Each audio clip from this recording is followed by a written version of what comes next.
За сайн байцгаана уу? Яг одоо та бүхэн 89.7-оор бид гурав яриа одоо сонсох гэж байна. Бас ингээд дүрсчүүлээд бид нэр YouTube Meta Enter руу оруулжтэй. За би зочлоо танилцуулъя. Нэвтрүүлгийг санаачлагч, хамтран хөтлийн явуулагч, цэжний хөндийн мэс заслын эмч хашчулуун. За өнөөдрийн манай зочноор Улаанбаатар сонгодоо эмнэлгийн чих хамар хоолойн эмч Баямөнх гэж хүн хүрэлцэн ирсэн байна те.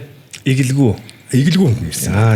За энэ монголчуудын одоо эрэгтэйчүүдэд хамгийн хэрэг болдог те. Бидний хамарч одоо багадаа зодолт юм уу, урд насандаа зодолцсон байсан юм уу, одоо зодолтоо тийм болсон юм уу те.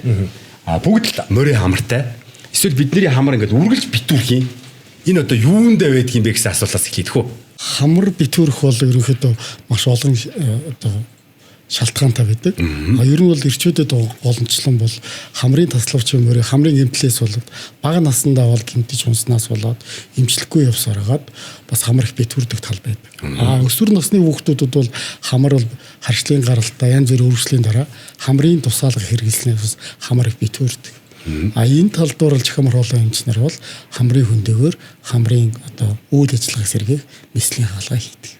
Эмч би нэг өөр тохиолдсон юм яриад нэг зөвлөгөө одоо яг надтай адилхан юм асуулт юм байж магадгүй. Би сая нэг мэс засалд орсон. Тэгээ тэр нэлээд удаан үргэлжилсэн баггүй юу? Тэгэд нөгөө удаан үргэлжлээд 16 цаг үргэлжилсэн. Тэгээд нөгөө сэрж мэрх гээл ингээд нэг 24 цаг ч үт юм уу 20 хэдэн цаг ерөнхийдөө нөгөө нэг хамрын тусаалгаа би огт хэрэглээгүй баггүй юу? Тэгээд тэрнээс хойш огт хэрэглэгээ болцсон. Урд нь баян цацдаг байсан байхгүй нөгөө навцлын чинь зүгээр уудаг байсан. Тэгээд хэрэглэгээ болцсон. Тэгээд сая түрүүжлийн өвөл ханаа түрээд маяглаад им цацаад чинь буцаад хэрэглэдэг болчиход энийг яах вэ? Энэ нөгөө хүн амьсгалахдаа хамрын одоо цикл гэж байдаг л та. 2-6 цаг нэг хамраар ээлжлэн амьсгалах гэхээр энэ циклийг бол хамар битүүрч гэж ойлгоод хүмүүс тусаалах хийгээд тусаалгын хэрэглээнд дондох тал байдаг. Тэгээд гарч чадхаа байждаг. 5-аас дээш хоног хэрэглэх тохиолдолд хамрын тусаалаад хүн донтдог. Тэгээд хамрын амьсгалыг өөрөө удирдах явж байгаа гэсэн. Уг нь энэ маань бол автомат үйл ажиллагаатай эрэхтэн багхгүй юу? Тэгэнгүүт одоо битүүрч нэгээд аваад тусаагаад хахаар одоо би чинь тэдэн цагийн дараа тусаана гэдэг талгуундаа бичсэн учраас тэг буцаа тэрэндээ орчдөг. Тэг шүн унтж байгаа битүүрч юм шүү дээ. Тий яг ерөнхийдөө бол шүнд бол хүний бүйл ажиллагаа маш их тайвширч эхэлдэг.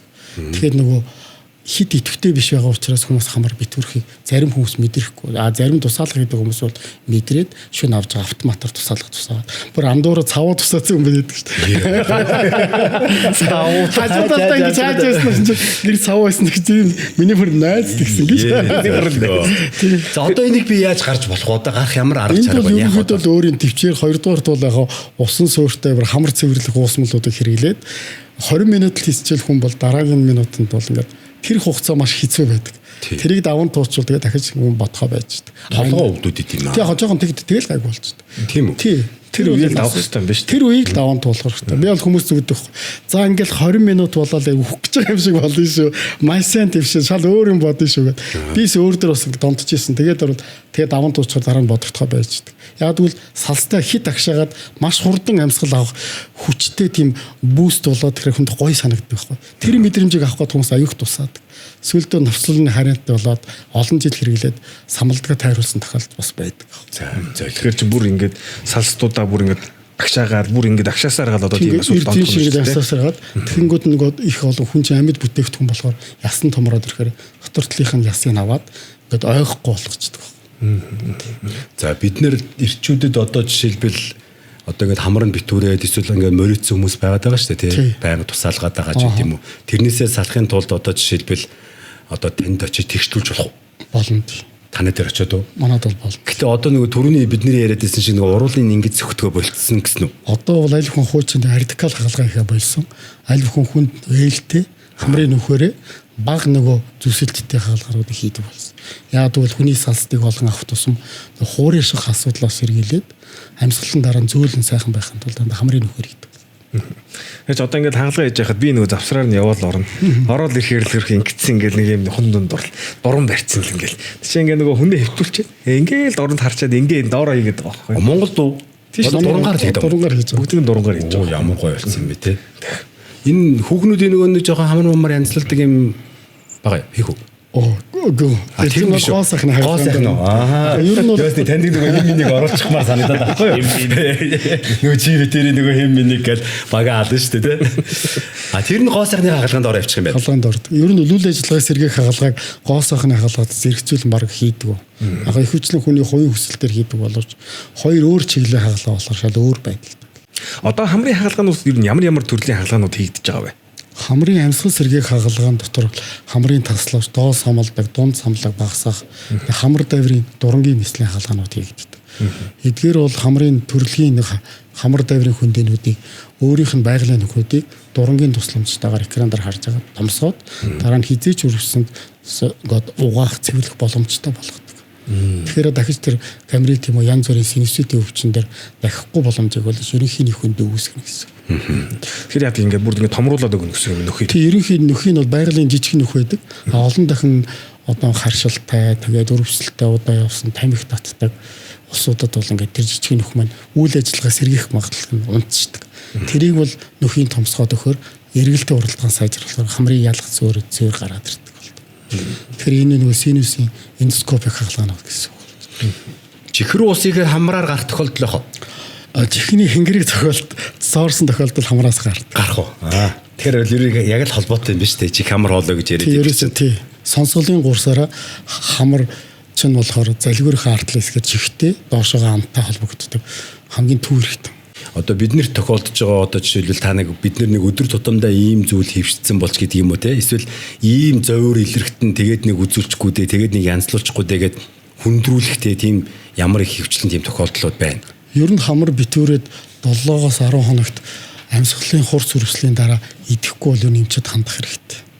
Тэгээд бол эм дусаагаа сар орчим явах юм бол хандах хэрэгтэй. Үнэрлэхгүй байх л бас хандах хэрэгтэй. Нүүрний яс өвдөл бас хандах хэрэгтэй. Эдгээр хугацаа 14-нд дэш хонох юм бол танд ямар нэгэн бүтцийн өөрчлөлт орсон байвал эмч танд янз бүрийн аргаар нислэгийн арга буюу эмийн аргаар эмчлэх хэрэгтэй гэсэн. Зөөр хамгийн түрүүнд өгж байгаа одоо нөхцөлүүд төр байх юм шүү дээ. Гол нөхцлүүд нь юм тий. Эсвэл хит ингээд энэ тусаагаад донтоод яваад байдаг тал байна. Эсвэл толгоо өвдөд хамар битүүр яваад байна. Өглөө унтаад босоод хамар нэг амарсан шинжгүй байгаад байдаг. Эсвэл үнэрлэхүү буугаад байдаг. Эсвэл ногоон цэр гараад яваад байдаг. Энэ залбирал ингэж удаан бас явал дархлаас бол байл янз бүрийн бас хүнд байдал шилжих боломжтой. Толгоо хүртэл өвдөд идэх юм шүү. Тэг ер нь бол хамрын мөрийн бол нөгөө хүний амьсгал маань ингээд шууд амьсгал ангуул шууд ордгоо. Энэ амьсгал маань угаасаа доотлын жимээр яваад буцаж эргэж ирээд дээш өвнөртөө буцаж ороход хугацаанд ороод бүлээсгээд тэгээд чүүгээд тэгээд 34 градус орчим бүлээн гараад 70% ингэж чигшэлтэй босон агаараар бидний уушиг амьсгалж байгаа. Энэ үйл ажиллагаа алдаад ирэхээр л хүний одоо уушигны асуудал, хамрын асуудал, толгоо өвдөх, суур ясаар өвдөх шинж илбэг байдаг. Чихээ байн ухмаар санагдаад их энийг яах вэ? Тэр бол яг чих хураашдаг тал байна. Хоёрдугаар гарч байгаа хулгаас эвэрлэхгүй байж тал байж байна. Тэгээ гэрийн нөхцөлд ер нь ингээд нэг ийм мухдаг юм багажнууд байдаг шүү дээ тий. Одоо ингээд интернетээр гараад тэр мөрөө ингээд өөрөө ухаад хүмүүнээр ухуулаад байх юм ямар вэ? Ер нь бол уг хүний сувг нь өргөн байгаад харагдах талбай хангалттай байх юм бол цэвэрлэх буруу байхгүй.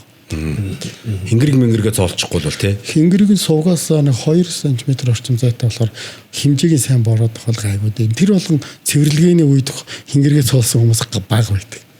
Гайгүй юу тий. Тэр ер нь ямар үед цоорох вэ? Ер нь бол гинтийн нөгөө алгадах тэгээд баралттай.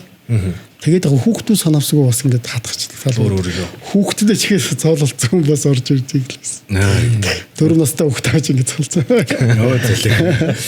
Юугаач мэдвүтэй зэлэг. Аму жигнэг. Сахарын агуулмж маш бага. Транс тус агуулаагүй, хүнсний нэмэлтгүй, зохицуулах үйлчилгээтэй. Таны эрүүл мэндэд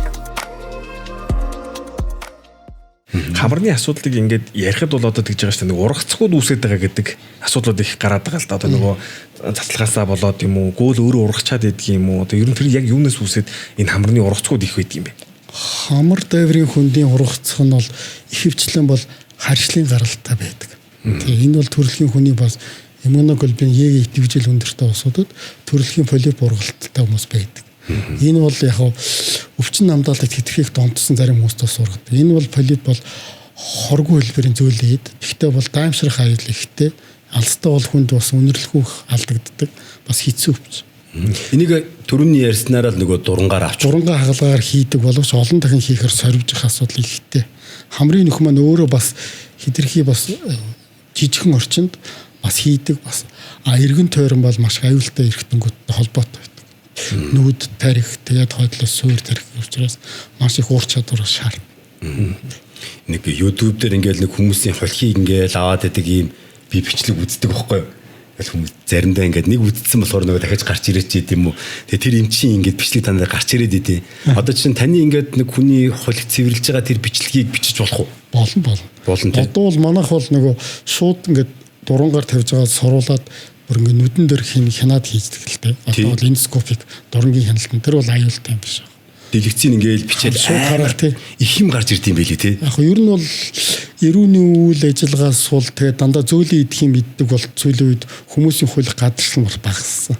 Тэгэхээр заавал тусламж хэрэгтэй болж эхэлж байна. Тэгэхээр ер нь бид нар юу гэсэн үг вэ? Өдөр тутамдаа хатуу мотуу юм сайн идэж хэрэгтэй болж байна. Ер нь бол эрүүний хөдөлгөөнд ажиллаж ингэж аль бүхэн эргөө хөдөлж явах хэрэгтэй. Тэгвэл гадагшлах үйлчлэгээтэй байдаг.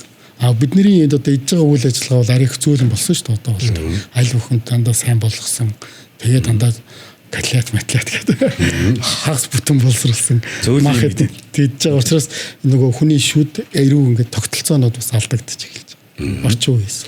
Түрүү ярьсан л да нөгөө өндөрсгөх гэхээр гоо сайхны хаалганд орчдөг гэсэн.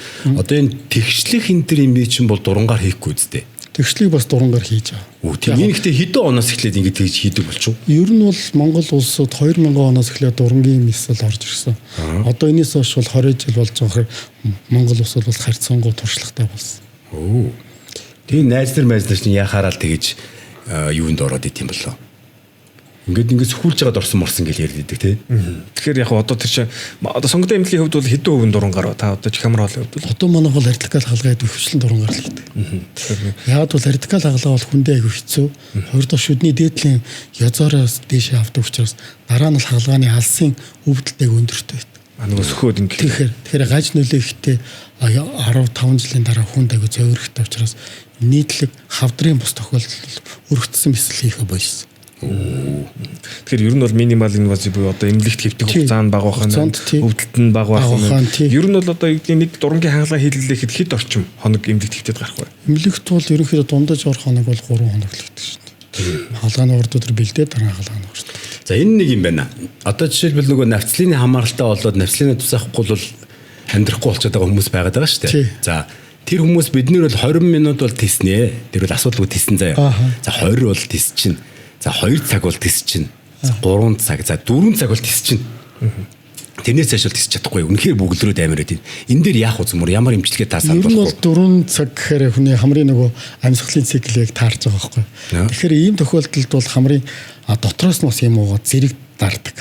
Тийм өндөр хэмжээний жоохон гормон явуулаад өөрөлтөнд зэрэг явахад гормон нь бол нөгөө састыг маш сайн агшааж өгдөг. Тэр суурин дээр өөрөөр нь мартуулах имчилгээ хийдэг байхгүй. Бүр болохгүй доотлын самбалдыг авчаар дахиж юм тусаахаа болждог. Бүр тэр им авч олж ууя тийм биз өмөр одоо энэ навцлын бол манай эрчүүд бол ер нь ихэнх нь хамааралтай болчих шиг боллоо шүү. Ингээд зүгээр ажиллаж яхад тийм байна. Эрчүүд гэхээс илүү өсвөр үеийн охтууд агай бас хэрэгэлдэг юм их донддог. Тэг агай их тусаад байсгаал битүрлээгээл хамартаа тусаа. Ерөөсө ухамсар тухаандаа л тэрийг хийж яадаг. Тэгээд тэр чинь нөгөө дандаа агшааж байгаа учраас маш их агаар орж байгаа юм шиг санагддаг баг. Тийм нэх гоё болд ч тусаасны дараа. Тэр үгүй юу тэр нь? Үгүй юм тийм. Тэгээ эсрэгээрээ бүр дараа нь эргээд маш их хэмжээний хав одоо юу гэдэг эргээд тавигдахаар чинь эмийн хугацаа дуусахаар илүү хав удаан хэмжээгээр бариад ахаар нэг салстан сулраад ирдэг байхгүй. Яг эрдэнэсийг томроод ирдэг. Тэгэхээр эсвэл 5 жил шиг мэргэлээд ирэхэд зарим хүмүүс бол навслын тавилт дарагдгаа байж байна. Тэр гамрит гэдэг юм чинь одоо юу вэ? Гамрит гэдэг маань түрүү нөгөө хамар дайврын хөндөй өрөвслөө. Одоо ханиадны дараа 10 хоногийн дараа бактери буюу нянгаар үүсгэсэн одоо эдийн төрөсөл болж байгаа. Яаж сэргийлэх үү зөмөр одоо? Ер нь бол одоо ерөнхий өөрхийн дархлаа сайн амрах хэрэгтэй. Тэгээд бас зохистой Д витаминуудыг хэрэглэх хэрэгтэй. Ханиадыг бас зөв хэрэглэх хэрэгтэй. Эмчлэх хэрэгтэй. Ханиадны дуусны дараах одоо үе дээр үргэлжлэх нь шүү дээ. Яг ингээд дамжаад шууд үсээд явчихдаг. зарим хүмүүсийнх нь өөрийн дархлаа сайн бол ингээд 5 хоног болол энэ л амьсгалын замын өвчнөг бол жил 3 өвдөхөд бол нормал гэж үздэг шүү дээ. Ер нь бол. Энэ тал дээр өөр хүн эрт унтахгүй эсвэл хоол нь сайн биш хит ядрах ачаалтай байх замаас ингээд дархлаа суулгах юм бол ямар ч хүн хамар тайвар өрөвчлөө камерыг төвчж боломжтой. Хэрвээ камерит үүссэн тохиолдолд яах вэ? Камерит үүссэн тохиолдолд эхний шинэ буюу хурц үед бол эмийн эмчилгээнд бол бүрэн дарагт боломжтой. Санаа зовхон байхгүй. Тийм. Камеритай болж байгаа болохгүй байгаа юу яаж мэдэх юм бэ? Энэ бол ойлгомжтой. Ном ногооноос гараад ирдэг. Тэнийг тийм төвхтэй байдаг. Одоо нэг юм байдаг шүү дээ. Нөгөө хүүхдүүд нэг юм байна. Одоо нөгөө хамраа угаана гэх те. Ингээд оруулчаад нэг юмар шахах үгүй бол одоо юу гэдэг нь бүр жоох хүүхдэд чадахгүй бол нөгөө юм үлээж байгаа ээж нь ингээд сороод нэг энэ сав руу ингээд оруулцдаг гэл ингээд тэр маань одоо юу гэж зөвхөн наатлихыг нүү эсвэл бүр тэр цаатал хүртэл одоо ингээд угаахаар бол миний технологи нэг талаар нь ороод угаахаар нөгөө талаар гарч ирээд байгаа байхгүй. Энэ бол ерөнхийдөө йогийн аргаар хамраа угаах гэсэн нэг уламжлалт арганд хүмүүс яг дадцсан байдаг байхгүй. Ер нь бол хамрыг хагалгааны дараа угаах болохоос би бол бага насны хүүхдүүд ярих шүрших маяар хэмжлүүлэлт их хэмжээний ус ороод тэр нь хамрын олон хөндийнүүдэд орж үлдээд тэгээ сонсголын гурсаар дамжиж ихэнд орох эрсдэл өндөртэй учраас хамар угаахыг би бол тэрэн зөвлөдөг. Шүрших маягаар аваад тэгээ хүүхд найтараад буцаа гарах боломжтой. Тэгэхээр халуун орчинд ус маань ороод энэ тэнд очиод үлдчихдэг. Яг л хамар хүний нөхөрд аваад маш орон эсвүүд байгаа учраас. Энэ маань нөгөө дулаан организмд явж байгаа учраас дахиад камерид үүсэх боломжоор үүсгэж байна. Миний хэлээд би бас яг энийг ингээл харах нь яг тэгээд байгаа байхгүй. Одоо ингээл YouTube ч юм ингээл харахаар ингээл хамар угаачдаг л гэдэг. Тэгээ нөгөө угаахаар эсрэгээр очихоор нөгөө зарим хэсгүүдийг нь тэлээд энэ хамар намраар угаад нөгөө жоох хөвгт чинь одоо тэгэл орно үстэй. Тэгэхээр энд байгаа юм илүү тархах магадлал өсөх байна. Тийм уус агаар хоёр ч бол хаашаа шашгүйгээд орчих юм чинь. Тэгэхээр бол тэгэд нөгөө бид нар чинь дандаа 36.5 градусд амьдарч байгаа айгу бактерийн бүрэн боломжтой хүмүүс шүү дээ. Тэгэхээр айгу төгсөлд орчих. Тэгэхээр юу ч үржих боломжтой. Насны төрсэн хүмүүс угаах зүгээр үстэй. Ер нь бол энд бол бас навиг одоо юу хэмдэ жоохон тийм туршлага хэрэгтэй. Техник бас хэрэгтэй. Угааж хоорондоо шүлсээ залгихгүй гэх юм уу. Толгоогоо хажуудаас 30 градус гаргаад урагшаа ходрын ирэх. Ийм бол техникүүдийг уламжлал сурах хэрэгтэй. Тэрнээс бол шууд угаангууд хамард ингээ нөхнүүд маш олон ингээ нөхнөөр ороод дараа нь өөрт нэг дискомфорт үүсдэг. Тийм манай хүүхэд тэгээд дараа нь угаасныхаа дараа ингээ хэсэг ингээд явж ясна гинт ус гарч ирэгддэг. Тэг тонгохоор гараад ирдэг. Усраад ирлээ гэх. Би ингээд өглөө хамраа угаачаад 4-7 хоног угаачаад өглөө гутлаа өмсгöd угаас бүр гэл юм гараад ирдэг. Хөө энэ яаж чинь ингээд үлдчихтiin байлээ те. Тэр синэстэ ингээд байж гэсэн. Олон дахин гэтэр ихлэх хөндөнүүд дотор ингээд хамрын сархинэгнүүд дотор бүгд орчдөг. Тийм бэ. Тэгэхээр ер нь бол мэрэгжлийн биш болвол заавал угаах шаардлага бол байхгүй. Угаах тэр техникийг сайн сургаагүй бол аль бүхэн спрей маягийг хэрэглүүл хэцүү. Тэгэл нэг угааг хамраа угаах сайн хоолойгоо зайл хамраа угаа гээл тийхий нэг эмчнэ болохоор тэгэл спрей маягаар хэрэглэх та нар ч ямар төвөгтэй болсон тий. Яг гоо тухайн эмчилгээний бас тактик бас улс орны цаг агаараас шалтгаалаад энэ орж ирж байгаа л да. Энэ эмчилгээний тактикуд бол залгуур хоолойг зайлах бол маш сайн. Хоолойгоо зайлах. Шүлээ угаачаад бид нар залгуураа зайлдаг. Вирус маань манай залгуур дотор авч суучаад идэв. 2-3 хоног дотор чи амжиж 20-с дээш градусанд халаан бүлээн усаар зайлахад вирус ус ханаад маань хүндрэхгүй гэсэн чинь танд. Тэгээ ам зайлагчаар хоолойгоо зайлж болт юм болов? Болно шүү дээ ам зайлагч бүр сайн. Тийм үү? Тий. Заавал одоо юу гэдэг нөгөө нэг тамидинч гэдэг байхгүйгээр хоолой зайлагчаар байх болох гэдэг шүү дээ. Тамидин болохоор антибактериал нэгэн эсрэг үйлчлэг өндөртэй учраас амд байгаа бичил игэл бактериуд маань устгах ба аюул ихтэй учраас мөгөн цэрдэх шалтгаан их үүсдэг. Аманд. Тэгэхээр амны нөгөө ерөнхий өөрийнх нь нэг л биетэн байхгүй бол бас ам маань хуурайшаад бас эрсдэлт үүсдэг. Бид нар чинь маш олон игэл биетнүүдийн одоо цохиролцоон донд амьдарч байгаа амьд биетэн шүү дээ. Тамадын ихтэй шүж шаарлуулад байт юм а тий. Зайлахаараас. Ерөн дими гэж байна. Ерөн дими юм байна. Актаас өндөр зөрчнөөс халдвар малдвар янз янзын үед бол зайлахаар шүлгүүдний юмд зайлахаас өөр аргагүй шүү дээ. Өнгөн нарилт зайл гэж байна шүү дээ. 30 секундээс 1 минут орчмаад ам дотор хийгээд өнгөн нарилтлан зайлгдаг. Баахан огж мөн. Хүмүүс тэгдэг шүү дээ. Одоо жамц давсаар эхлэх хоолойг зайлуу сайн аа гэдэг. Одоо жамц давсны хэрэглэх байсан. Тийм. Яг гэвэл жамц маань хуж ирэхтэй тундас их үүсдэг. Одоо 1%-ны бүлийн давсны хусмалаар гэж хэлээ. Өөсөө бүр тийм стандарт гарцсан. Тэрнээс их байвал хүний амны састыг гэмтээдэг гэдэг тодорхой гарсан. Тийм учраас 1% буюу 0.9 натраар угаах хэрэгтэй гэсэн. Хайгаар зайлаа. Нэг хүмүүс л ч уух юм уу, хэрэглэх юм Ер нь бол яг одоо энгийн одоо уусамлаар л хамгийн зайлханд хамгийн зөв арга л гэж л үзэх гэдэг нь шүү дээ, тийм ээ. Тий, ерөөсөө бол физиологийн уусамлаар зайлах хэрэгтэй. Нэг говийн давсны усамлаар л. Тий, эсвэл ерөөсөө бүлээн крантны ус болгох хангалттай холбооны агуулмжтай учраас ямар ч хаях юм байхгүй. Уухгүй юм чинь зайлаад хаях хэрэгтэй. Тэгээ холон дээр 20 секундээс дээш байх хэрэгтэй. Тэр чинь л юм байна. Тэрнээс шүдэ угаач тэртээ дөрөв хүмүүс бол зайлж байгаа шүү дээ. Яг зайлг зарим хүмүүс бол зайлдаггүй. Ер нь бол зайлах маш аягүй чухал болсон. Одоо тэгвэл нөгөө маш их нөгөө цаг агаар бохирдолтой олон вирусын хардлагт бид нэр хүртдэг болсон учраас зайлгүүрийг байнга зайлж байгаа. Та одоо яа тийм шүдэ угаачаад усаар хоолоо зайлт юм уу? Тэгэлгүй. Гэдэг. Шүдэ угаачаад өглөө болгоно уу? Өглөө биш орой бүх. Өглөөрөө дугуйсаад бүгдэнд зайлж. Тийм үү. Тэгэхээр нөгөө цалгуур дээр байгаа бүх бохирыгаа бид нар амаараа гаргаж хаяад доош ууш руу оруулахгүй байна л гэсэн. Одоо ханиад гэдэг бол зөвхөн юу гэдэг амьсгалын дээд зам явууч. Хүмүүс бол яадаг вэ гэхээр ханиад түрэн гутна л ерөөсөө шууд одоо юу гэдэг юм ингээл антибиотикууд хэрэгээл тийм. Антибиотик намалт гарна шүү дээ. Ингээд эхэлдэг. Тэгэхээр ер нь бол вирус, бактери гэдэг үүсрэгчүүдээс шалтгаалаад өөр үүсэж байгаа шүү дээ. Одоо жишээлбэл нэг хүүхдүүд юм уу за нэг 4-5 настай хүүхэд байлаа гэж үздэг нэг унаад ч юм хамаар амаа гимтээчдэг. Яг тэр үеэр нь тэр хамрыг тэгшлэх бас буруу гэдэг зүйл яригддаг. Яг тэгвэл нөгөө нэг өсөлтийнх нь юм дотор нь хамран дотор байдаг гэдэг нэг юм ярьдаг. Тэрийг та ер нь юу гэж зөвлөх үү хүмүүст?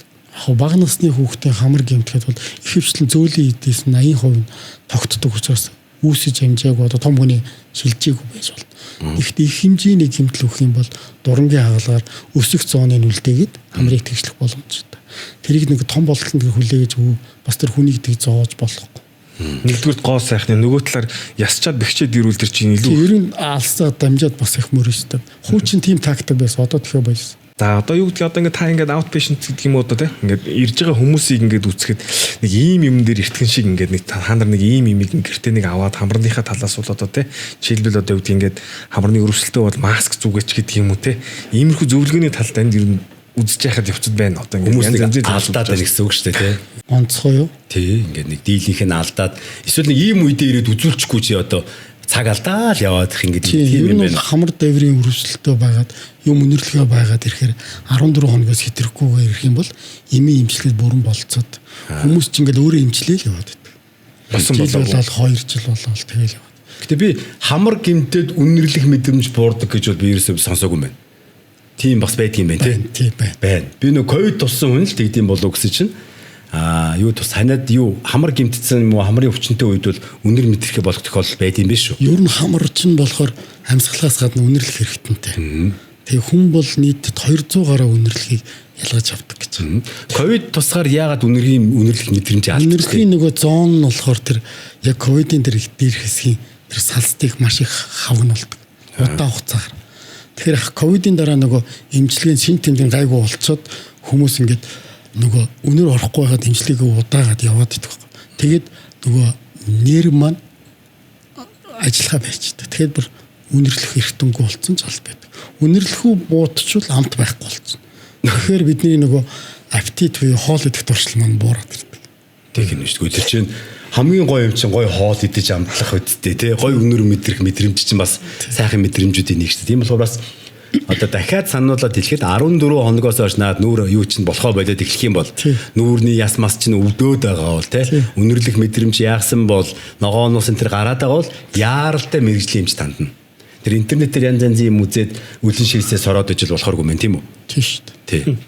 Шээс зүрүү хамарлуус сороход шээс бол нөгөө бөөрийн хүний бол хамгийн эцсийн бүтээгдэхүүн. Тийм учраас энэ бол хэрэггүй гэсэн үг. Тийм учраас маш олон бактери агуулсан. Дээрээс нь бас сахартай хүмүүс бол бактери ихтэй учраас буцаж дахиж хэрэглэж болохгүй. Одоо энэ тал дээр би бас санд нийлдэг. Уудаг хүмүүс өлөн хэрэглэдэг эднэргийг бол бас хэрэггүй байх гэж. Гэхдээ нэлэх хүүхдэд одоо жишээлбэл ингээл янз янзын ингээд юм заримдаа сошиалар харагддаг штэ. Чих рүү ээжийнхэн шээсийн тусаач гэдэг тийм эсвэл шарт бас тусаа энэ гэл болохгүй дээ. Ер нь бол нөгөө гадны биет гэдэг талаас хоёрдугаар клиник үндэслэхгүй юмнуудыг юм л салструул тусаач аюу буруу. Маш буруу. Маш буруу. Одоо шарт бас тусаагаад бүглэрч шин тэр. Тий. Тэгэхээр аюултай. Тэрийг авах гэдэг нь хийснээс илүү. Нөө цав үйдэг шиг юм болох нь шүү дээ. За танай эмнэлэгт юм уу эсвэл таны одоо ингээ ажиллаж байгаа ажлын байран дээр за манай ийм нэг давуу тал байна да тий. Нэг ийм давуу талтай тоног хөрөмжч байд юм уу? Одоо нэг City аппарат гэж байдаг шүү дээ. Тэр шиг тийм янз янзын юмнууд танай эмнэлгээр ер нь сонь сайхан юм юу вэ? Ер нь бол хамар бол ерөнхийдөө бүрэн шинжлэхтэй шинжлэх аюутай одоо эрэхтэн л дээ. Тэгээ манад бол одоо саяхан шин суурилсан компьютер томограф 128 зүслэгтэй байна. Бүрэн шинжилж болж байна. Бас имра байна.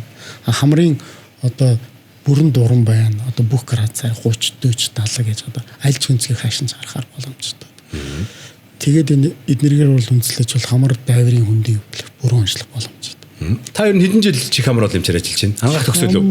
Гүү хангаах төгсөөд хүүхдийн эмч хийжсэн. Тэгээд сүүлд 2003 оноос чих хамар бол эмч хийж байгаа. За 23 жил хийж байгаа юм байна. Болох юм байна. 23 жил болох юм болж байгаа юм байна. Харин үзүүлээ та. Туршлагагүй бас үзүүлэхгүй санаатай умаа хайсан юм. Өөрөө мэддэг юм шиг те. Яг хагалгааны тал дээр ихээр одоо саяны ярьсан хэрэгслүүд сайн байх тусмаа ер нь бол одоо илүү их эмчээс одоо юу гэх юм те эмчид илүү их easy одоо сайн одоо амархан те хагалгаа их урд чадварыг бүрэн гүйцэд гаргах ийм юмыг үүсгдэг байхал гэж би бүр хөвдөө боддог л да. Одоо би ч өөрөө хагалгаа хийж байгаа үеүүд бол харахад бол тэгдэг байх. Инструмент буюу одоо хагалгааны багц сайн байх тусмаа одоо өөрийнхөө үр чадварыг бүрэн гүйцэд гаргах юм үүсдэг л гэж би хараад байдаг л та. Тэгэхээр дурангийн хагалгаан дээр бол бүх юм байгаа. Тийм дурангийн хавлаа бол бүрэн одоо сэтээр ажиллаж байгаа. Карл Стоссийн одоо стандарт гэдэг бас байдаг.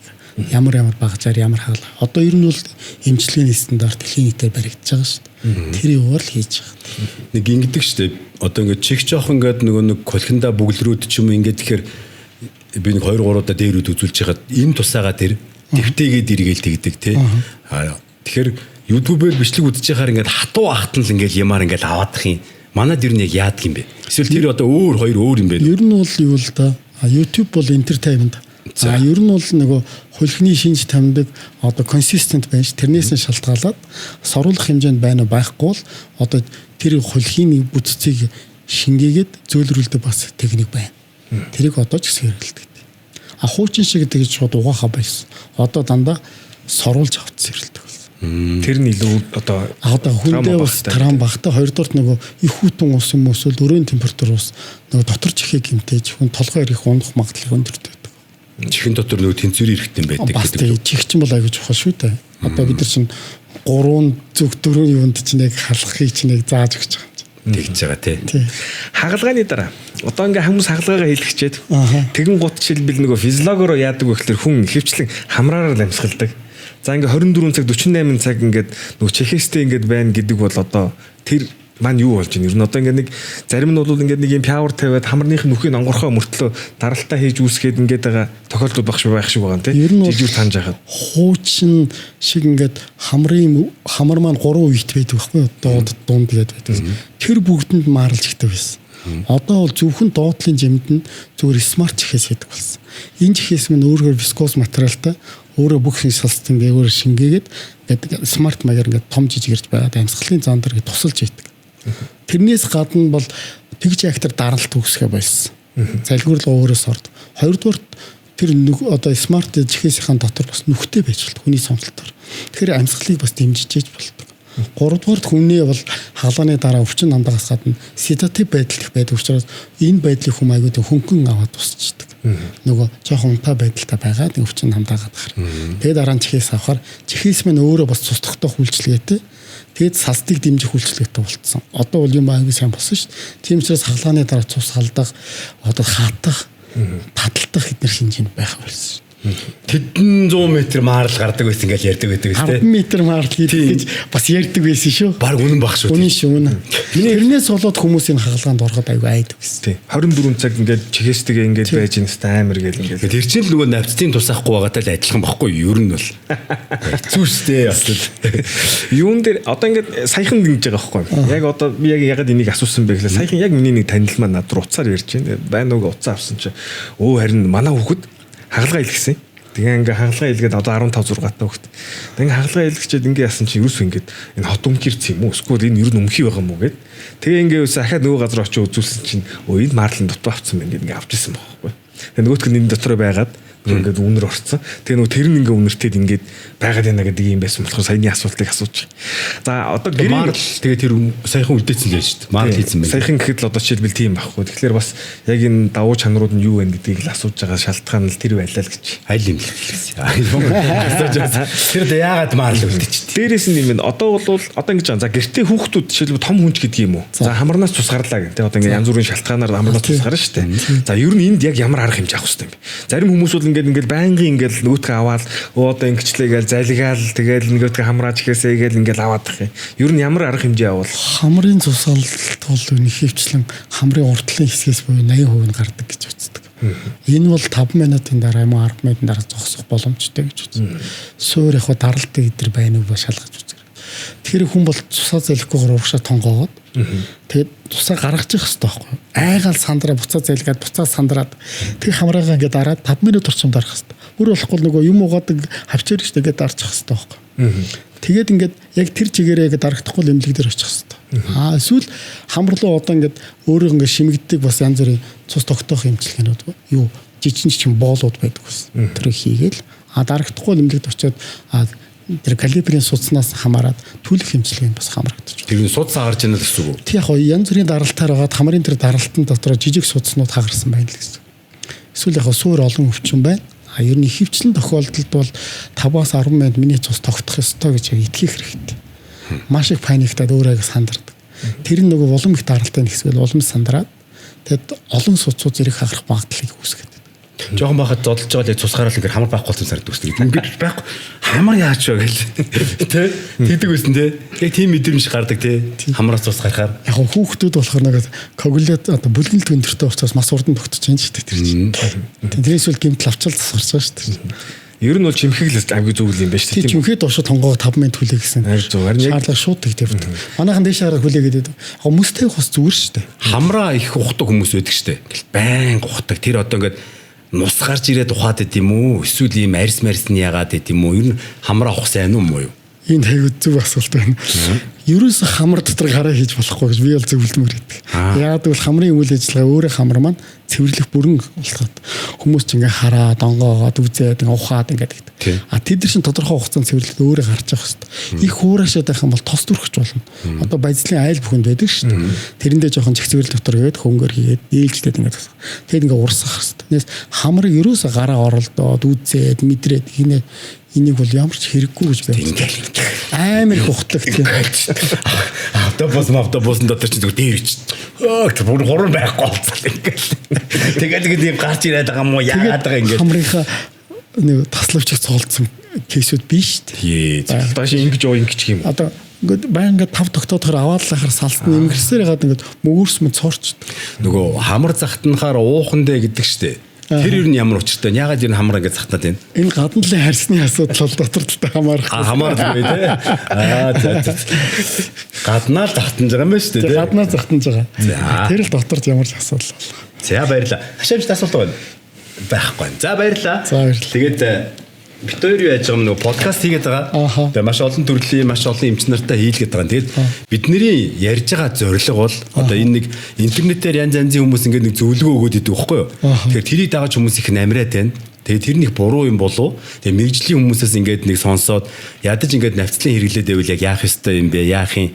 Хаана хандах юм? Тэгээд одоо бид гурийн яриа ингээд хүн сонсчоод за ер нь бол айж байгаа хүмүүс байх юм бол хамраа янзлуулах ихтэл их бас айлт нь бол нэлээд буураад очих төвшөнд очиж байгаа байхгүй. Тэгэхээр энэ л бидний зорилго байгаа шүү. Тэгээ бидний энэ подкастыг манай энэ Аму брэнд хамтарч ажиллаж тусалж дэмждیں۔ Тэгээд энэ нөгөө нэг транс тос байхгүй. Сахарын агуулмж маш багтай энэ бутикны дээжээс танд бэлгэлье. Баярлалаа. Яг урилга авч ирэлцсэн 2 эмчтэй маш их баярлалаа. Тэгээд ангаа ухааны салбарт яг мэрэгчлээ. Одоо жишээ нь би өөрөө яг энэ ангаахын чиглэлийн эмч нарыг оруулаад ингээ хийгүүл надад их хэцүү. Тэгээд одоо яг нөгөө нэг эмчин таньдаг хүнээ дуугаад тэгэл би хашаад санал тавиал чи нэг ингээд нэг эмч орж ирээ хоёлаа нэг энэ хүмүүсийг нэг жоохон толгойд нэм хийхгүй одоо энэ хүмүүс чинь бүр мунхарч дууслаа гэд тэ. Одоо жишээлбэл хамар захтнаад ингэх бол энэ арьсны гадна талдаа л юм байна шүү дээ. Тэрнээс архиух юм бол биш юм бэ шүү гэдгийг л ойлгоод авчиж байгаа шүү дээ. Маш их баярлалаа танд. За баярлалаа. За баярлалаа. Аму жигнэг сахарын агуулмж маш бага. Транс тос агуулаагүй. Инстинкт нэмэлтгүй зөвцүүлэх үйлчилгээтэй. Та эрүүл мэндэд анхаараарай.